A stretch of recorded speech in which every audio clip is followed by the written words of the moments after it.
this video, we'll discuss using the assignment tool. The assignment tool creates a Dropbox or submission point where students can submit graded activities by uploading files.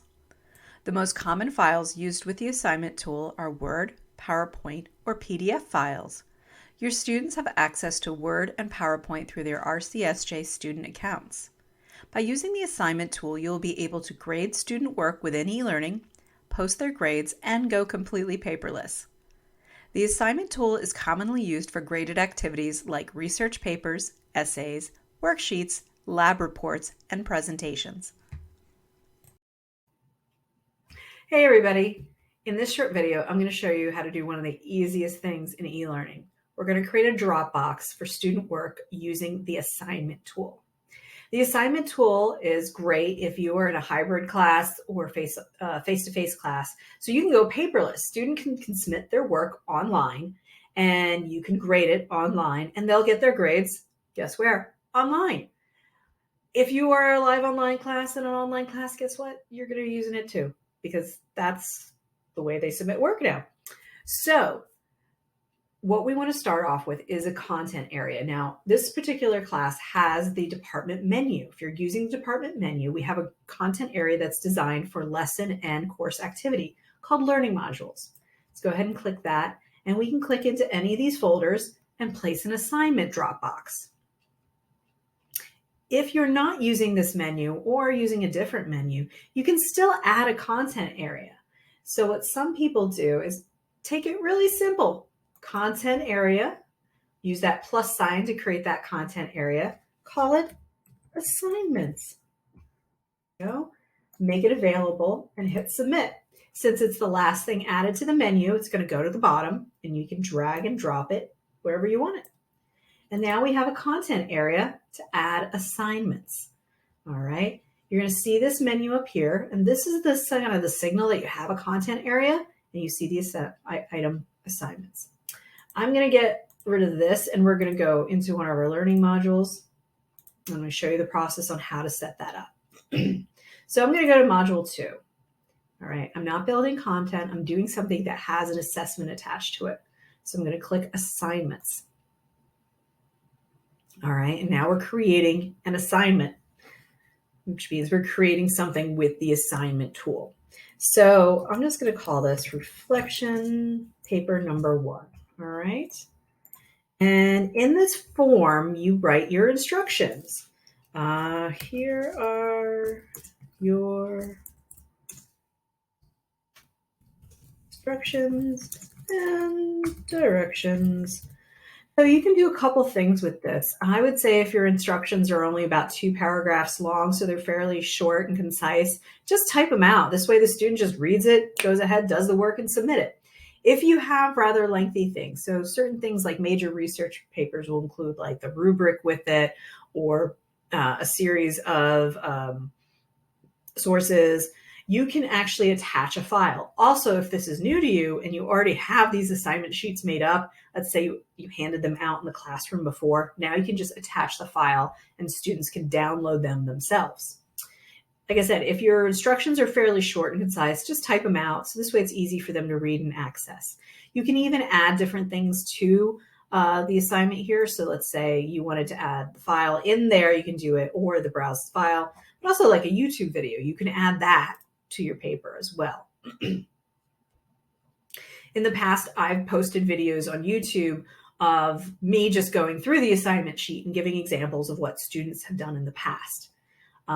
After you have your instructions in place, you add a due date. Always add a due date. You can have it on the syllabus, you can have it on the assignment sheet, you can have it on the instructions, but adding the due date means it'll pop up when they submit it, and also it'll appear on their calendar that a lot of students use on the Blackboard dashboard. So let's just say it's due tomorrow, why not? And then I'm going to have it due at the end of the day. So end of the day is 11:59. You will not be able to set up this assignment if you don't add the points, because it's got the little red asterisk there. Yay.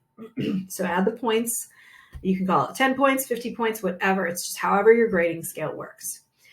Assignments have the option of adding a rubric. So a rubric in eLearning is basically you set up a grid, you assign a different percentage or range of points for each category you want in your rubric.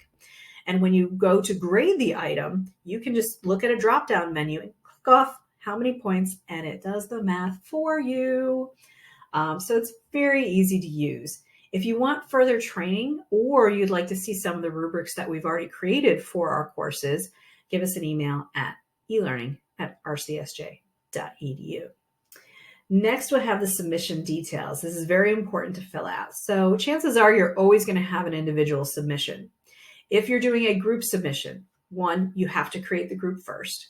And it basically means if you have 4 groups of 3 students, only one person in that group needs to submit the assignment, you grade it, and the grade is dispersed to the rest of the group. You can still edit if you feel needed. You can change the number of attempts. For very high stake papers or finals, a lot of people say 1 and done. I tend to like to do 2 or 3 attempts. You also have unlimited attempts, so it depends on the assignment. I like to do 2 or 3 attempts. So this way, if a student grabs the wrong file, so let's say they accidentally grab the instructions instead of their actual assignment, or something happens to the internet, this way they have a second attempt to just jump right back in and get the right file. You'll be able to see which is the attempt, and everything's going to be time-stamped. You can have the gradebook automatically take the highest grade. So if you get multiple attempts, hey, this one was an 80, this one wasn't so good, they're the same file. So you can just automatically have that be sent to the gradebook. We have a small plagiarism tool called Safeassign, and it basically highlights chunks of text that are taken from other places on the internet through databases. It will highlight things that have citations on them. So it's up to you to use it just as a guide to see, is the citation correct? Is it in the right place? Is the content correctly cited? Is it taken out of context? Things like that. So it's just a guide to help you see where your students are and what they're using. All right, you have the option to allow students to see the Safeassign reports. All right, for availability, if you plan on making this active, you want to make sure this box is checked off. Because even if you put a display in here, this will override your availability. So like everything else in e-learning, you can check off a display. So we have this available till tomorrow because that's the due date. So that's basically it. Let's go ahead and hit submit. And here we have our assignment. Okay, let's just click the title. Students will click the title. It'll tell you the due date, how many points. They can write submission in a form, but most of the time I see instructors using that file option. So something using all of these types of files that work with Safeassign. The majority of these type assignments are Word docs, PDFs, PowerPoints, things like that. And students have the option of browsing from their computer. That's local files, their course files, in case they already submitted it somewhere, or a cloud service such as our OneDrive. Students can add comments on their paper. So let's say a student is, hey, sorry, this is late. This happened to me last night. I hope you'll still accept it. Something like that. They can also save it as a draft and come back to it later. Admin like myself or instructors are unable to access or see if anything is in draft. So I'm going to go ahead and click cancel since I'm not really submitting anything at this point. But that's it. That's how you create a Dropbox using the assignment tool so your students can submit their work in e-learning. If you have any questions or would like further training, please reach out to us at elearning@rcsj.edu. Thanks.